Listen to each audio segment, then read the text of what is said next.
ദാസേട്ടനൊരു വോയിസിൻ്റെ ഒരു ചെറിയൊരു പ്രശ്നം വന്നിങ്ങനെ ഒരു സ്ക്രാച്ച് പോലെ എന്തുണ്ട്. അപ്പോൾ കുറച്ച് റെസ്റ്റ് വേണമെന്ന് പറഞ്ഞിട്ട് അങ്ങനെ ഒരു 2-3 മാസത്തേക്ക് പ്രോഗ്രാം ഒന്നും ഇല്ലായിരുന്നു ഞങ്ങൾക്ക്.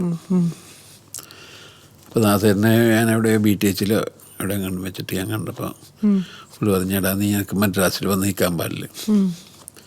ഞാൻ പറഞ്ഞു എനിക്ക് വലിയ പിടിയൊന്നും ഇല്ല അവിടെ, നീ എൻ്റെ വീട്ടിൽ താമസിച്ചോ, വീട്ടിൽ വന്ന് താമസിച്ചു, അതിനെന്താണ് അവിടെ നിന്ന്. അപ്പം ഞാൻ പറഞ്ഞു സ്പീക്കറില്ല. അപ്പം ഞാൻ ഓരോ കാരണം പറഞ്ഞു എനിക്ക് ഗിറ്റാർ വായിക്കാനുള്ള സ്പീക്കറൊന്നും ഇല്ല. അപ്പോൾ പറഞ്ഞില്ല അത് കുഴപ്പമില്ല, എൻ്റെ പഴയ ഗിറ്റാർ ഞാൻ പാടിക്കൊണ്ടിരുന്ന ഒരു ചെറിയ സ്പീക്കറുണ്ട് പണ്ട്, ഇപ്പം ഉപയോഗിക്കണില്ല, അത് നീ ഗിറ്റാർ വായിക്കാൻ കൊണ്ടുപോയിക്കോന്ന് പറഞ്ഞിട്ട് അങ്ങനെ ദാസേൻ്റെ വീട്ടിൽ കുറച്ച് നാൾ ഒരു 3 ദിവസം താമസിച്ചു.